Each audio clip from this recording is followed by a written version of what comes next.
I kind of always knew it was going to take forever. And I was prepared for that. Like I could be 80 and still working on this, and that would be fine with me.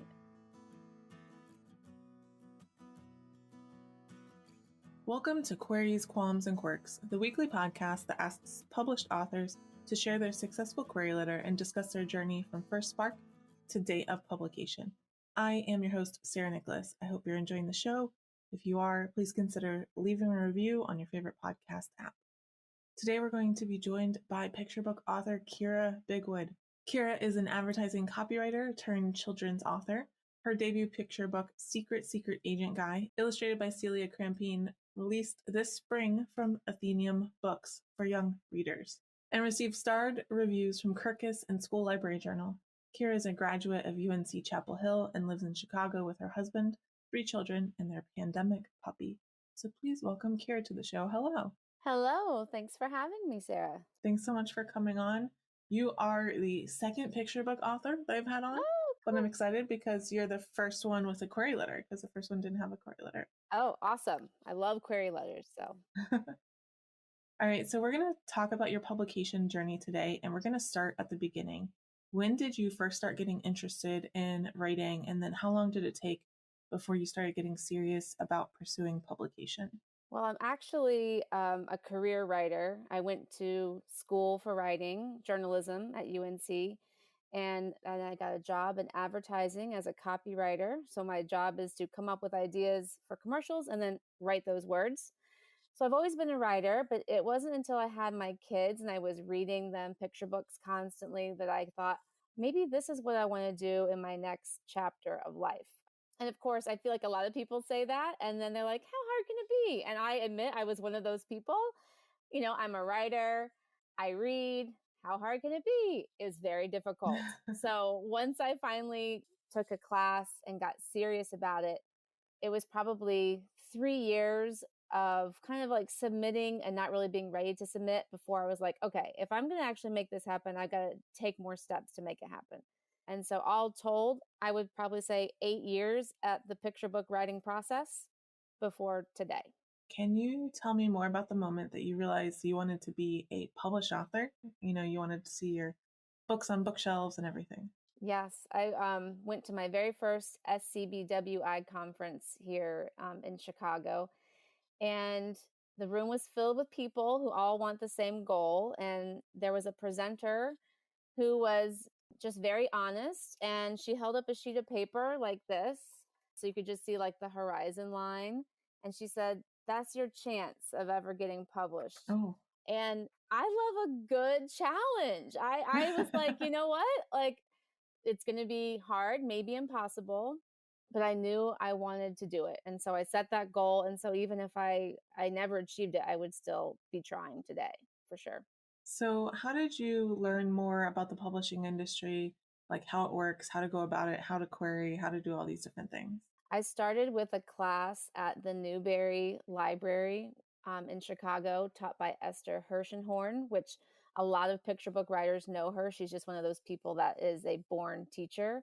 And her class really taught me a lot. And she told me about SCBWI and conferences. So after joining SCBWI, I also joined Julie Headland's 12 by 12 challenge, which is an online picture book writing group where you write a draft every month of the year, and you have submissions opportunities to agents through that. And there's also the biggest piece of it is a whole community building forum where you can ask questions, get answers. There's people at all different levels of their writing journey, and then critique groups. So like befriending other people who are along for this ride and getting knowledge from them at their point in their journey, and just attending as many conferences and classes as you can do. That's what I did. So then what happened? Can you break down for us your journey from then to signing your first book contract? Yeah, so I started submitting way too early, like most people do. So it was years of getting rejections, but some like, champagne rejections that would really give me good notes on how to move my manuscript forward. And I did have a couple agents ask to see more work throughout that like 8-year period until I finally got a book deal. And so those little moments kept you going. And then when they would fall through, it's obnoxious, but it's like it teaches you something. So then I would go take a class, or maybe I would like, do some sort of intensive and try to like keep furthering my craft, because clearly my craft was still lacking. So finally, it was like 8 years from the start of getting this idea of being a picture book writer, and I got accepted into the Rutgers University Council on Children's Literature Conference. It's a mouthful, but it's a prestigious conference for picture book writers and kid lit in general, because they only take a certain amount of people and you have to submit a manuscript to be accepted. Then during that conference, they pair you with an editor for the weekend, and they go over your work with you and give you notes, and then you get submission opportunity after that. This was my third year applying when I got accepted. And I had previously sent what I thought were my best stories and gotten rejected immediately. And so this third year, I was feeling really like this is kind of like my last shot at this. Let me try something different. And I sent what I thought was my worst story. And wouldn't you know, I got accepted. So I really kind of took that as like momentum, like this is going to be a great opportunity. I may never get this opportunity again. So I'm going to go against every instinct I usually have and do the opposite and just see what happens. And by the end of that conference, I had an editor for my book, my first debut book. So it was awesome. So you said you tried for 8 years. Do you know how many books you submitted and queried? 10 different 10 books. books over 8 years. Over Wow. 8 years. Yeah. And the Rutgers conference, this is my first time hearing about it. Yeah. How long is it? Like, is there tuition or, that kind of thing? Yeah, you pay a registration fee. I believe there's a tuition fee as well. It's just one day, but it's in New Jersey. So whoever gets accepted, you have to travel to go there. But from the moment you get there, you're kind of put in with a mentor and they help you throughout the day. Interesting. My mentor that I had, she's the one who I pitched her like 5 stories, and I almost didn't even show her this story. It was the very last one. It was like 5 minutes to go. And I was like, this is a brand new thought. Would you mind taking a look at it? And she did. And she said, this is what you should focus on. So then I left that conference and I worked on that story, and I actually submitted it to a different editor who I had met at lunch that day. My story is about a kid spy, and she had told me that she loved spy stories. So I was like, okay, she's the one I need to send it to. And as soon as I did, she wrote back and she was in love with it. So it was awesome. Awesome. It is time. Can you read your successful query letter for us? Yes. Dear editor, your mission, should you choose to accept it, sing along to my 192-word picture book, Lullabies for Spies, Secret Agent Guy. This humorous bedtime story is the spy twist on the classic Twinkle Twinkle Little Star. Secret agent guy working for the FBI on a mission from the top. Operation Lollipop. With walkie-talkies, night vision goggles, even a milk martini, Secret Agent Guy is equipped to handle anything. And everything is going according to plan. Until it isn't. Will this 007-year-old complete his covert operation, or will he be outsmarted by an adversary he didn't see coming? This book is the first in a series of lullabies for spy-loving kids in which I have 2 other completed manuscripts. In addition to being a 2018 Rutgers one-on-one mentee, I am also a member of SCBWI and Julie Headland's 12x12 Challenge. I work in the advertising industry, writing commercials for social media, television, web, print, and radio. While I'm not an illustrator myself, I have spent years brainstorming side by side with art directors. The result is a visual and wry voice that stands apart. I've chosen to submit to you because of your interest in quirky, humorous picture books and because you mentioned you like spy stories to me at the conference lunch.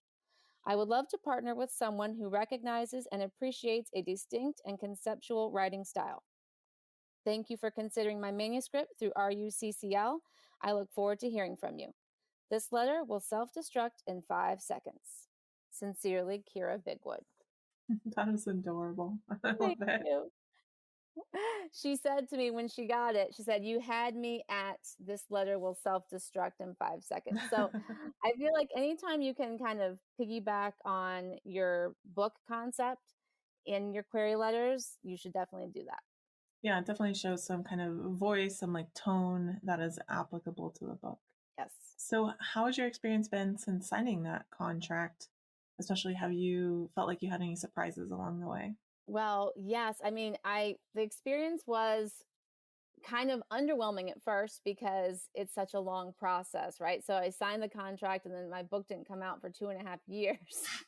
And that's just kind of how it is in the publishing world. It was a nice experience working with my editor. She gave great feedback, and that was easy to get through. The surprises that I learned was I didn't realize how much you really have to promote your book yourself once it came out. Simon and Schuster is the parent company of my publisher, and so I kind of thought, well, there'll be a lot of promotion. I'm realizing that I am literally the lowest man on the totem pole, Mhm. but I am not the kind, even though I work in advertising, I'm not the kind of person who's really comfortable promoting myself so blatantly.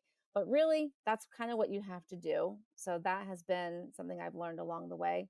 Also, the importance of making connections, which I know in any industry, it's the same thing. It's kind of like who you know is really helpful to your success. And it's the same thing in publishing and even in just your writing journey, making those connections, whether it's fellow writers at conferences, your local bookseller, your local librarians, all that goes a really long way to helping your book become a success once it's out. I'm glad you mentioned that because I was actually thinking about this last night about how some writers will say, who you know is so important and it can really make a difference in your career. But a lot of people say it as like a negative thing. But networking is something that you work on and you continue working on. And it's not something where you just happen to know all of these people, right? It's another skill, it's another resource that you have developed for yourself. So sometimes it gets critiqued as if like, oh, you just magically know all these important people, so therefore you're going to have more success. But that's not the way it happens. It's still work Yes, to make all those connections. absolutely. Yes, for sure. Since I have you here, and a lot of people ask me this question, and I don't work in picture books, so I don't know. You are an author, but not an illustrator, correct? Correct. So, what is that process like when you pitch a book that doesn't have illustrations? What happens at that point with a publisher? So, right, you just submit your manuscript, and then once they like your manuscript, you will do edits. Your editor will send you suggestions just on the words. And if there's anything that has to be conveyed to the illustrator, you can put it in an illustrator note. But it has to be something that is absolutely important to the story that hasn't been written in the words. They don't want you, giving all kinds of art direction. So then once that happens, you start to get the rough drafts in from the illustrator, and the editor might give some notes like, these are rough. I'm thinking this, this, and this. What are you thinking? I, at least in my experience, was welcome to give a few notes. And I don't mean like anything like I don't like this style, but something like it would make more sense if the line was broken a certain way, or there was something that was not quite making sense with the storyline with the way they had done the illustration. So something like that you can give feedback on, and then you get revised stuff, and that's kind of it. And in the beginning, my editor did ask me, dream illustrators, give me your list, and so of course I did, and we aligned on the kind of style that we were looking for. So you'll have that kind of conversation with your editor. And then in the end, they ended up picking someone without, I had never heard of this person or seen her work. But when my editor sent me her portfolio, she said, this is who we're going to go with for these reasons. And it was better than I could have ever imagined. Better than my dream illustrators that I had chosen. Her work was literally perfect for this book. And that's why publishers have been in business for so long. They know what they're doing. Even someone who considers herself, my mom is an artist, my dad's an architect. I went to ad school, I worked with art directors. So I feel like I kind of have a pulse on the visual, even though I'm a writer, but still they know more than me. You got to let the professionals do their work. And then after that, when the book comes out, it's kind of funny because Celia is in Canada, I'm in Chicago. So we don't really have an opportunity to meet, but she was so sweet. She came to my virtual book launch, popped in on that, and we talk over social media. And so, I would love to work with her again one day. We'll see what happens. Hmm. So the publisher is kind of responsible for finding and hiring the illustrator. Exactly. Yep. Yep. And they would never want you to submit anything with an illustrator unless you're best friends with a famous illustrator. You should never even really suggest like illustration styles or try to come in as a team. They want you separate. Okay. It is time for the quick round. I call it author DNA. It's just fun little classifications that we kind of put writers in. Great. First question, are you a pantser or a plotter? I don't know if this counts for picture books. Well, you know what? It's so funny because I've heard this question before and I literally had to Google what a pantster was. So I'm definitely a pantster. I just go by the seat of my pants. Plot is one of my weak links in my writing. So yeah, I'm not a plotter. Do you tend to be an overwriter or an underwriter? I think I'm a bit of both. My final drafts are probably underwritten, and my first drafts are probably overwritten. Do you like to write better in the morning or at night? Well, I would wish I could write at night, but I have 3 small children. I have a day job.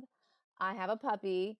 Now at least the kids are back in school, but by the end of the day, I'm totally done. So I've been getting up at like 5, doing the 5 a.m. Writers Club thing, checking in on Twitter, and that has been my most productive when I can pull it off. So yeah, morning for sure. When you start a new story idea, do you typically start with the character first, plot first, concept first, something else? Concept for sure. My advertising background, that's how we were trained to come up with new ideas. And so that's what I draw from when I sit down to write a picture book concept. Do you prefer coffee or tea? Neither of those, but I love Coke, good old fashioned Coke, not diet, regular Coke. Yeah, we've had a couple soda fans. Yeah. It's not good for you, but it gets the job done for sure. When you're writing, do you prefer silence or some kind of sound? When I'm writing, I like silence so I can kind of read it out loud to myself as I write. But when I'm concepting, I need background music and I try to, nothing with lyrics, but I try to pick something instrumental that matches the tone of whatever story I'm working on, just to kind of set the tone, set the mood. When it comes to writing the first draft, are you more of a get it down kind of person or a get it right kind of person? I wish I was a get it down person, but I am a get it right person. I'm still like my next manuscript that my agent is waiting for, has been waiting for months. It's still, I haven't gotten to the end yet because I'm still trying to get it right. So one of my favorite picture book authors, Stacey McAnulty, she says, just get it down, get a first draft down, aim for that every time. And she has so many books out. And so that might be the key to having more than one book. So maybe one of these days I'll try it. What tools or software do you use to draft? I'm just a pen and paper girl. And then I'll use Word, Microsoft Word. Do you prefer drafting or revising more? I prefer revising more, I think, because the hard work has been done and now it's just like getting it to shine. Do you write in sequential order or do you hop around? You know, I usually am in sequential order, but sometimes there are those times where you figured out the ending and so you kind of work backwards, or maybe you know something that's going to go in the middle, so you kind of put it there, but you leave all this white space around it. It's funny because Tara Lazar is the other picture book author that I've had. Oh, she's awesome. Yeah, in Little Red Gliding Hood, she had one specific thing in the middle that she knew she wanted. And so she wrote both forwards and backwards from that midpoint. Yes, I have definitely done that. And final quick round question, are you an extrovert or an introvert? I would say I'm an introvert, but I fool people. I'm one of those fake it till you make it. So a lot of people don't realize I'm an introvert, but yeah, I'm an introvert. The show is called Queries, Qualms, and Quirks. So we're going to talk about that second Q now. What were some of the worries that you had on your journey, and were they realized, or did you overcome them, or how did they shake out? One of my first worries was just, is my editor going to have a lot of changes to make? She had bought the story, but she said there would probably be changes. And some of the things she had mentioned, I was starting to worry about, like, will that change the story? Will that change, the whole idea? And then how it shook out was she actually didn't even need to make those changes, so that worked out good. And then after that, there were some times when the illustrations started coming in, and some of the things that I was seeing was actually changing the meaning of the story, so that my words were not now making sense on like in one spread in particular. And my worry was, okay, I'm a debut author, brand new. I do not have any right to like question or complain or be the squeaky wheel. I did not want that label, but I felt like I needed to say something about this one spot in particular. But I was worried. Would my editor blow me off? Would she be annoyed with me? Would she never want to work with me again? So I talked to my critique partners and they encouraged me to speak up, and this is your book, too, and you need to make sure it's done, the finished product is something to be proud of. But then I still was too chicken to say anything. And then I talked to my agent and she said the same thing. Mm-hmm. And she actually helped facilitate the conversation because I had actually said something in email, and during the pandemic, the emails were just overloaded and it kind of got lost in the shuffle. So to speak up a second time, I felt really nervous, and my agent is awesome, Jenny Dunham, and she set up the conversation. And of course, my editor was like over the top, like understanding. She wanted me to be happy. We came up with a solution.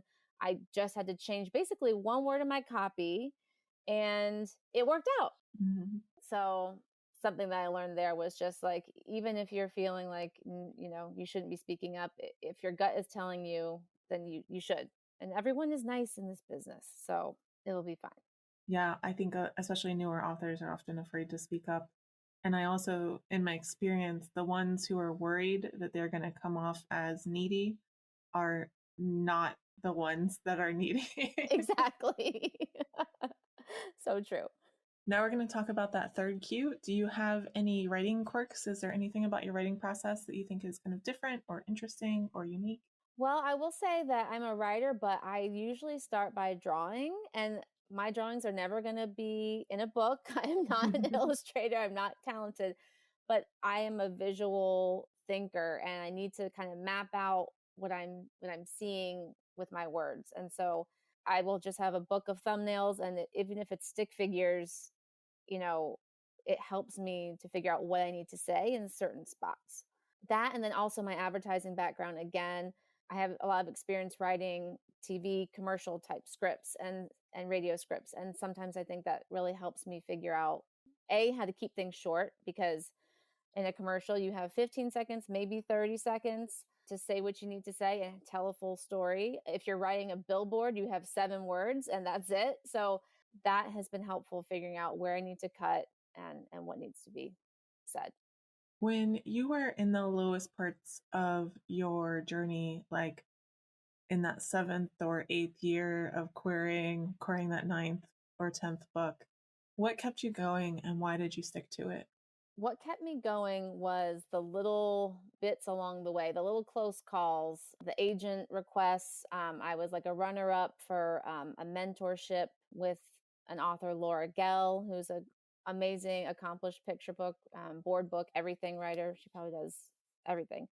And positive reviews on some of my manuscripts from people at conferences. That kept me going.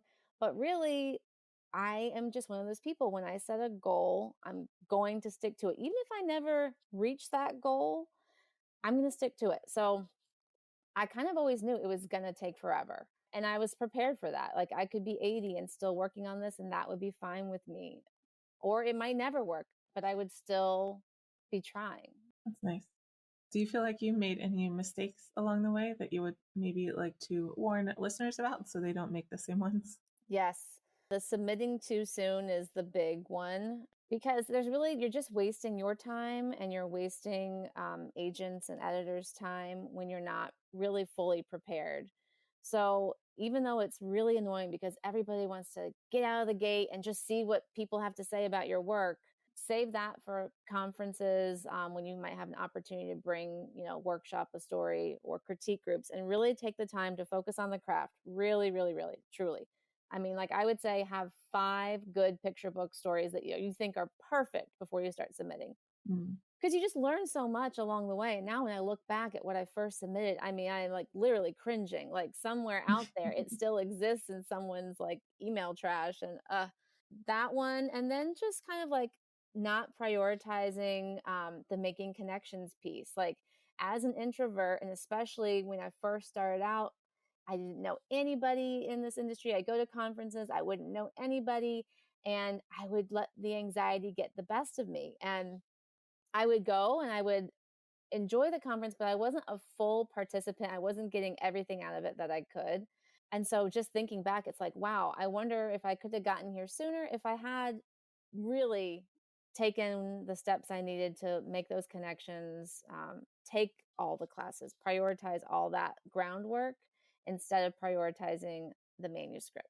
You kind of already did this, but just in case you have another one, can you share with listeners one of the most important lessons you learned on your journey to publication? Yeah, for me, it was the power of taking an opposite action.